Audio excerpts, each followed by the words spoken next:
The following is a special presentation of Tony Kurre Radio.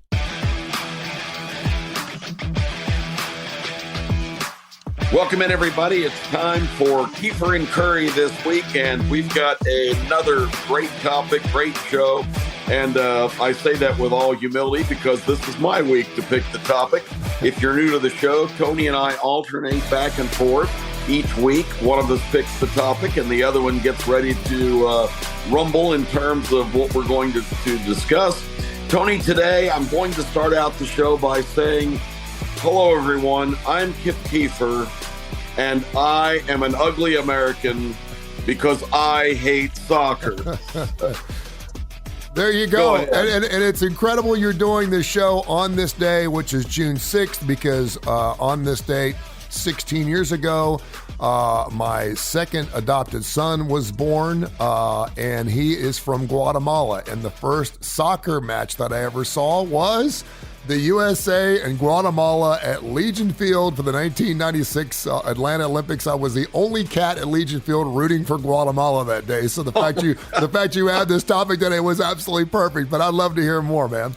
Well, you know what else it is on June 6th? It is the anniversary of D-Day, when the United States, British, and Canadian forces actually liberated the continent of Europe, who now is of course, keepers of the stodgy, beautiful game and the globalization. I mean, there's a lot of things involved in this, but the Europeification attempt by a lot of people that believe in the New World Order only plays into my contempt for soccer on the day that we saved their ass back in June of 1944. And I was watching me some FDR last night from the History Channel, and of course, wasn't that awesome? It was incredible. It was a great documentary, man.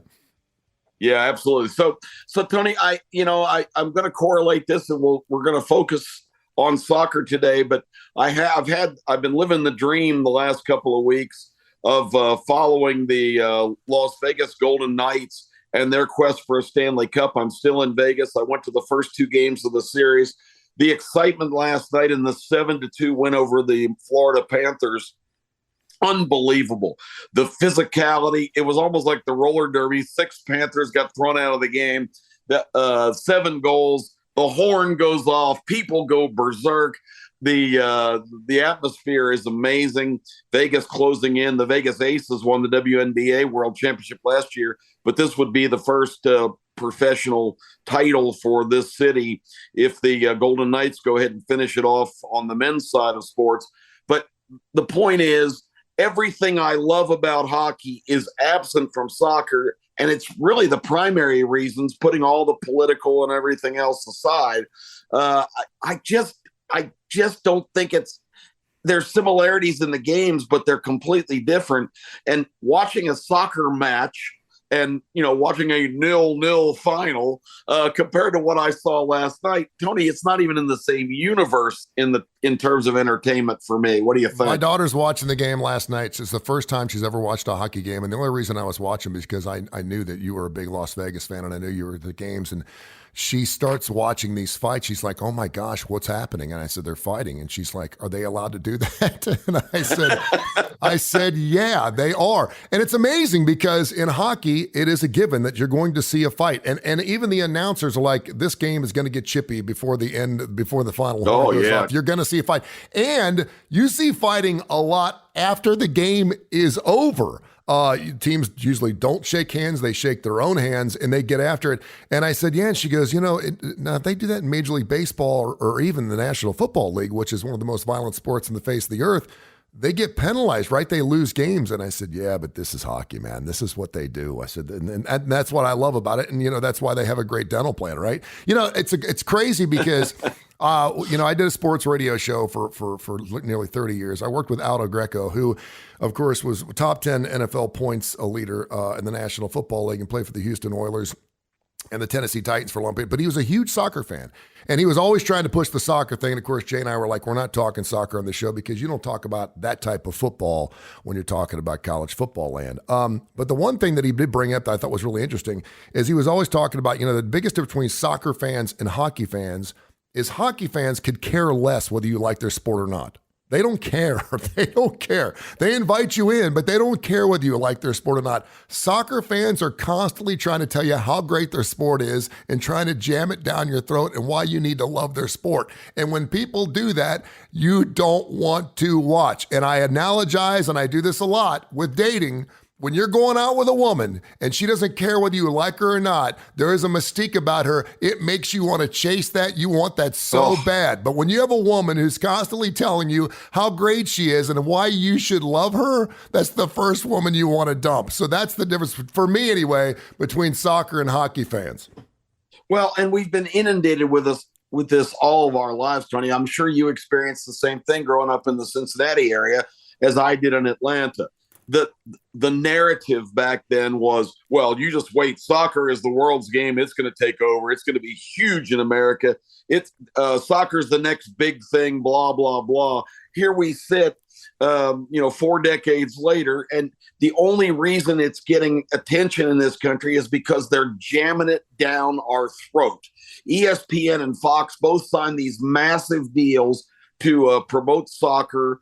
The World Cup, I'm going to give a little bit of a pass on that because that's a world event, and it's I kind of like that.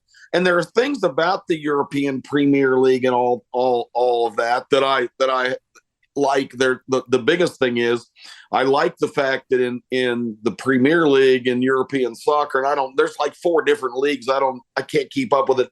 40 or 50 different teams.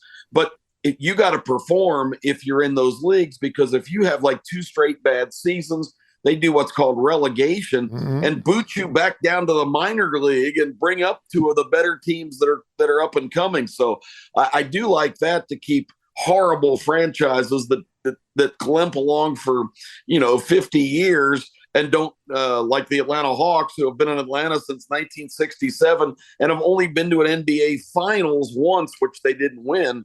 That they need to be relegated. They're not legitimate. So, and there's probably better examples than that, but that's the one that popped in my head. So there are some elements, but Tony, let's talk about the game itself, because I just find it to be a bore fest. These guys run up and down the field. There's no physicality whatsoever allowed. You can't bump a guy without even falling on the ground and writhing in pain and acting like his, leg was just torn off. And then some guy in a weird looking little black short uniform comes sprinting up and pulls out either a yellow or red card to signify that you've committed a terrible foul. The red card means you're out of the game for bumping into somebody. Again, correlating with hockey, which is extremely physical, while these guys are flying around 3 times as fast on skates. I just don't like it. Plus, talk to me about how fundamentally flawed any game is where your arms and hands do not come into play. You can be a double paraplegic because those items are not part of the equation. It makes no sense to me that your head of your upper body is the only place that you can make a play with. What game where you bounce things off your head? The whole concept of the sport to me is just bizarre. No, it's almost like soccer started first, and I know the Canadians got it rolling here with hockey, but it's like, you know what? Let's make it a smaller arena so we can get to bump into each other. Let's put razor blades on our feet and big sticks in our hands, and then have a game. And that's what hockey is for me. I will tell you this: the only time I really got interested in hockey was about a couple of years ago. Or not hockey, but soccer. And that's because I had a friend of a friend of a friend who was a European guy who could pick soccer games. And I knew that it wasn't a game that I wanted to play when most of his bets were bet the tie. I'm like, what? He's like, bet the tie in most cases. And by the way, there are like 75,000 different leagues. Good luck going to your website, BetUSA or whatever, and trying to find one of these games you're trying to bet on. It would take you 3 hours to find the game you want to put money on. The other thing that's crazy, in a country here where everything is time stamped, it is standard procedure. We've seen it in both games of the NBA. It is standard procedure to stop play and make sure the clock is right to the 10th of a second. What is that? What the hell is this extra time? I saw a post this morning. This came from a soccer guy. He said if you added an extra 3 minutes to every soccer game ever played, no score would ever change. And I'm thinking to myself, what is this extra time and when does it end? And shouldn't you have a limited amount of time to throw the ball in if you know that you're up by a goal and there's maybe 12 minutes of extra time or maybe even a minute of extra time and there's no running clock? You can't see anything. You never know when the game's going to end. He could just hold on to the ball for a couple seconds. It's unbelievable. So yeah, I don't really understand it. It's a very strange thing. The other thing I think is really interesting, you talk about how boring it is, and I know here in the United States, we've got to make our money. We got to have commercials. And I've seen several articles where, you'll actually go away during play. We take commercial breaks when there's timeouts in U.S. sports, but they will go away for a minute. When you come back, you may have missed the only goal of the game because we had to show you some Farxiga commercial or something. And so it's just crazy. But yeah, I don't get it. I don't understand it. I will say this though. And we talked a lot about this in women's basketball. You and I got into a show a couple of months ago about women's basketball and the NCAA tournament. The women's U.S.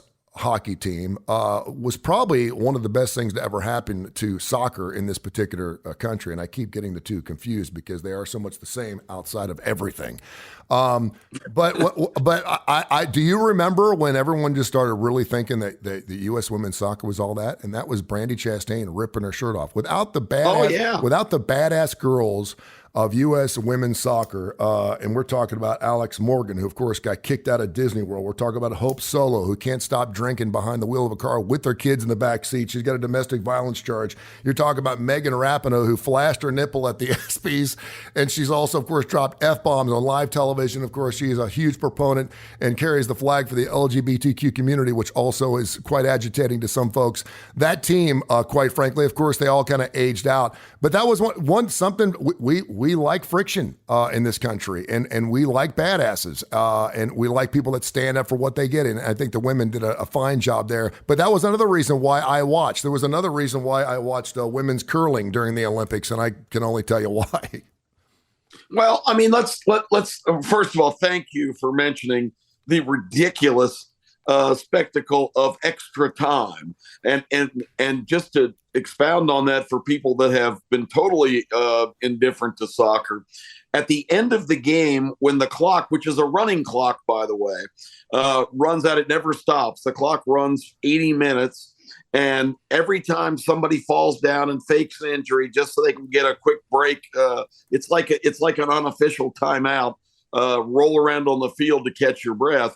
The referee, apparently in his head, records how much time has been wasted on the running clock. Yeah. And he alone is the only man in the stadium when the clock goes to all zeros. He knows how much extra time they have to play to make up for those transgressions. So you never know. The play continues, and the referee runs around, and the commentator starts saying after 4 or 5 minutes, well, we got to be getting close to the end. How ridiculous is that when you compare it to, and you made a brilliant comparison, on the Boston-Miami series in the NBA playoffs in Game 6, Jimmy Butler made 3 free throws with 2.4 seconds left. They looked at the play and put 0.6 seconds back on the clock that were run off according to the officials. And what happened? And what happened? And they scored with 1/10 of a second left. The game is over if they don't put that back. But again, it's striving for accuracy based on the replay. But of course, we could do nothing along those modern lines in soccer. It's the one guy in the black knee shorts running around deciding how much time's left. It's absolutely absurd. And I like the point, the fact you pointed out the women's soccer team, because that did kind of put the game on the map here, because for many years, the most successful sports country in the world, with populations quadrupling and even 10 times more, our men's teams periodically lose to like Costa Rica or Barbados and get eliminated from even going to the World Cup. So how can everybody say soccer's arrived here in such a big hit when we suck at it? Yeah. When there was one time, and by the way, you're listening to the Keefer and Curry show, we're talking about the biggest difference between soccer and hockey. And of course, as we do the show here on June 6th, Vegas up 2-0 right now, and soccer is nowhere to be found. It's really interesting. I went to Atlanta to do some radio at a radio station called The Game over there for a couple weeks, and I actually got a job opportunity over there. And the radio station I was working for was the flagship station for the Atlanta Hawks, and of course the Falcons, and then Atlanta United. And I was told before I even went into the studio, make sure you know your soccer. I have no idea the rules on soccer. And so I'm reading the Atlanta Constitution Journal, which of course is the Atlanta Journal AJC. And the top of the sports section was that one of Atlanta's starting forwards lost his green card. And only in soccer, right? In the United States, could a player lose it? Could you imagine if Bryce Young lost his green card and all of a sudden he can't play quarterback for I mean, like I'm like, what the hell is that? And so we had the play-by-play guy on from the Atlanta United on our morning show that morning, and my first question was, that is a really bizarre situation that we're not used to in USA sports, where a person would perhaps lose their green card. Maybe in Major League Baseball, I guess now in the NBA you could have that, but it just doesn't happen. I said, how does that play out? And does someone take that position? Is there an open spot on the roster? And it was right before the playoffs. And I got reprimanded by the GM for asking that question. Why are you asking such a stupid question? I said, I think it's amazing because I've never heard of that before. So only in soccer could you have one of your starting forwards actually get green carded and lose his spot and get sent back to his original country because he didn't do what he needed to do to play soccer here in the United States of America. It's funky, man. It's strange, and don't quite get it. The rules. And listen, you and I have been around a long period of time. I think we adapt extremely well. I know a lot of people say if you're wearing tighty-whities when you're 50, you're going to die in tighty-whities. I think you and I like to change a little bit. We're open to debate, and we like to hear other sides of stories, and we're open to acknowledge. We did a whole show on flipping pickleball, for God's sakes, a few weeks ago, and we actually kind of like it. You and I are thinking about starting a pickleball league, right? We're all about it, but soccer, I don't get it. I can't get it. I don't want to get it. If it's the only thing on television, I will watch. And yes, I think in the United States of America, we're a very fair weather around here, unless we created the sport. We will watch the monarchy. We will watch the coronation. We will celebrate St. Paddy's Day. We're the only country that celebrates St. Paddy's Day, unlike it like anywhere else. Even in Ireland, they don't celebrate St. Paddy's Day.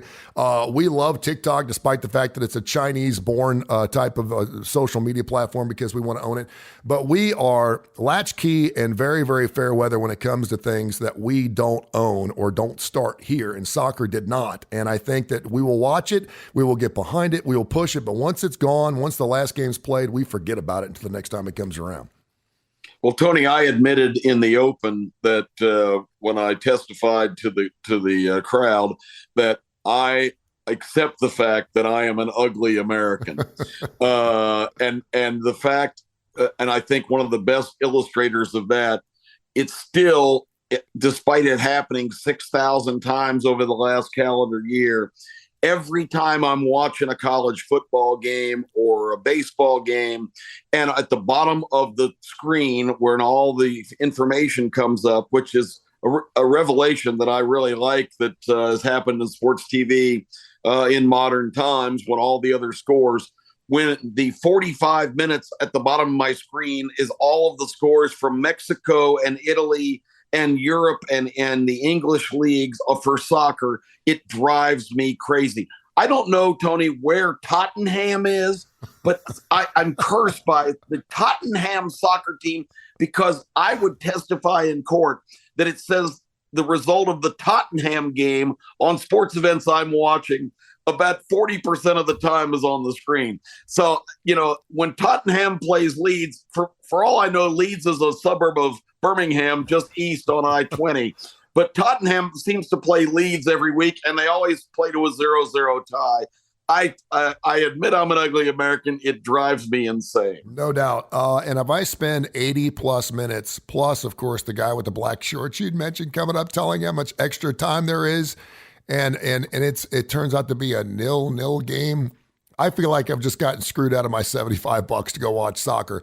Someone told me, I think it was Al, told me that soccer isn't about scoring the goals. And I'm going to use another analogy. Of course, that's what they say. It's the opportunity to score the goals that makes the game so exciting. And I'm going to use my dating analogy again, because I have gone out with some women for a month, 2 months, 3 months, and I haven't gotten to second base, 4 months, 5 months. And at some point, I want to score, or else I'm not going to watch anymore. At some point, she's got to come off something, and you have to see some more scoring in soccer, or else I can't do it anymore. I'm sitting here looking at just the United League itself, and I'm seeing 1-0, 2-0, 0-0, 1-1, 3-3, 2-2.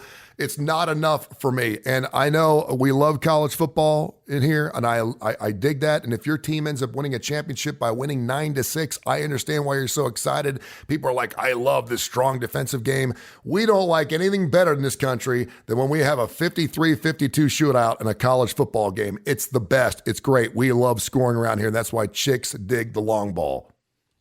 Exactly. That's a perfect correlation to dating, because soccer's a lot like that. You just run your butt off up and down, and you don't get any opportunities. No. People ask me, because I am a blessed guy. I get to do pretty much what I want to do, and have I've got two amazing sons that I'm watching every day just grow into extraordinary, successfully young men. But the bottom line is, all I want in life is opportunities, and in soccer they're so limited. It's just not my game. Tony, all of our descendants got the hell out of all these areas that love soccer. That's the other thing, and I'm sure Al's pointed this out.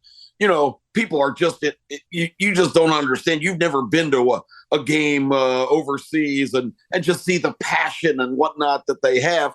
Well, it's because they're a bunch of clueless doofuses. We got away from that. All of our descendants said that we're out of here. We're going to go find our own country where there's opportunities and excitement.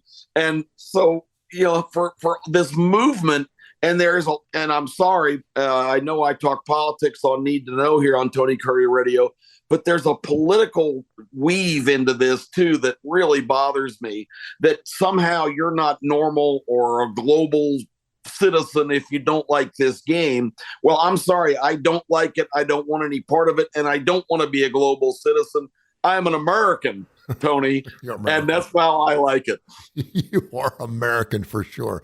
And again, I'll leave you with this. You do you, I'll do me. That's fine. If you want to go watch soccer, the amazing thing is I don't know too many families, and now my kids have kind of outgrown this area, but almost every child in this country has at some point gotten a soccer ball for the birthday or for Christmas. They kick it around the front yard. They join some league. They're playing soccer every Saturday. You hope they lose the first game so they don't have to play the second or third game. You actually get to go home. You don't have to stand outside, Herdmont Park until 4 o'clock in the afternoon and watching your kid play a soccer game.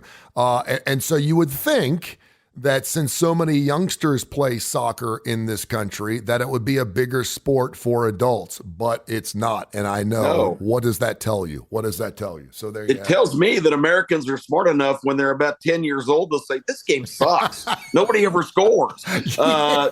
Yes. Hand me that basketball over there. Yes. It's funny you bring up little kids soccer, because soccer is a great game for a little kid. They get their exercise, they get their first taste of being on a team. That's great. And a lot of the pushback I've gotten on my anti-soccer platform is from soccer moms who cannot understand, an attack on, and I don't call it an attack, but a critique, let's call it, on soccer being negative because they can't see it outside the scope of their own kids' participation. That's not what we're talking about. I think soccer is wonderful for little guys. I'll tell you a quick story. I know we're running short on time.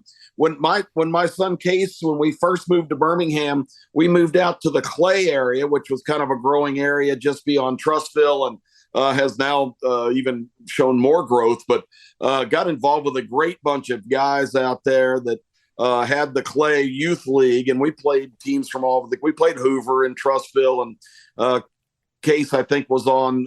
He was in maybe the 4th or 5th grade. It was an 80-pound team. They had 3 different weight limits. But anyway, they got to practice during the week on the football field Mondays and Wednesdays. But Tuesday and Thursday, they got relegated down to and here's that word again, they got relegated down to the outfield of one of the baseball fields because the soccer guys had the football field for practice on Tuesday and Thursday. And I jokingly standing around, because all the dads used to go and we were so into it. We were there for every practice watching our kids, and game days were awesome. And I know you'll be shocked that they drafted me right away to be the voice of the league up in the booth. I was the PA guy and brought a lot of razzmatazz to that. But I was standing around with the guys one day at practice, and I said, this is ridiculous that we're down here in the baseball field and they're on the football field. I said, do they have a mayor in Clay yet? Do they have like a political structure? They said, yeah. I said, okay, I'm announcing my candidacy right now. I am running for mayor of Clay, and my platform is going to be a soccer ball with a slash through it for everybody's bumper sticker. I am running on the anti-soccer platform that soccer is going to be banned in Clay. And guys still bring that up when I run into them now, all these years later, gosh, I wish you'd have made that mayoral race. I ended up getting hired by Phil Ruffin to move to Wichita, Kansas to run the tracks up there. So I never got to see my political candidacy. But who knows, Tony, that could have really mushroomed. That could have been the modern day Huey Long and get all the way to the governor's office. And I would have thrown soccer out of all of Alabama. And to make your point, soccer moms. The name soccer moms even has a negative connotation, right? I mean, whenever you hear, you don't ever hear a negative word about a hockey mom or a football mom or a baseball mom, but a soccer mom, you want to stay away from a soccer mom. Now it's Karen the soccer mom has become one central character. Hey, great show. Keefer and Kurre show. You can hear it at least 5 days a week here on the TKR app. Download the TKR app. Over 100,000 people have already done that. It's available, of course, on Apple, Tony Kurre Radio on Android. And go check us out wherever you get your podcasts. We're available on every major indice. Search up Kurre and Keefer and Kurre, or Kurre and Keefer, either one. It shows up both ways. You can search it, or Tony Kurre Radio Podcast, and you can find it. Coming up next week, I've already got my topic for next week. Oh, wow. I want you to give me your top 4 products that we are getting suckered into buying. And I'm thinking Lumi. I'm thinking about Stove Guard. I saw this new thing for Stove Guard. I'm talking Weather Guard. I'm talking about My Pillow. Why in the world, whenever you see a commercial over and over and over and over again, we start feeling like, you know what? I need something to protect my tomato sauce from coming out of my gas grill and going onto my... And the damn thing doesn't even work. It still doesn't cover up the entire Stove Guard. Or whether... How messy are you in your car that you have to have laser mats that are placed in your vehicle? Do we actually pull those mats out and spray them with a hose and put them back in the car? We don't. And how bad does your ass have to stink in order to get Lumi? I mean, we've been stinking for years. I think we smell pretty good. What is up with these deodorants? And all of a sudden, everyone's like, oh my gosh, we must smell horrible. You don't have to shower for 3 days if you use this Lumi. I want to know Kip Keefer's top 4 products that you feel like you're suckered into us buying, okay? I love it. That's a great topic. Look forward to that. All right, we'll get into it next week. This is the Keefer and Kurre Show on Tony Kurre Radio. This has been a special presentation of Tony Kurre Radio.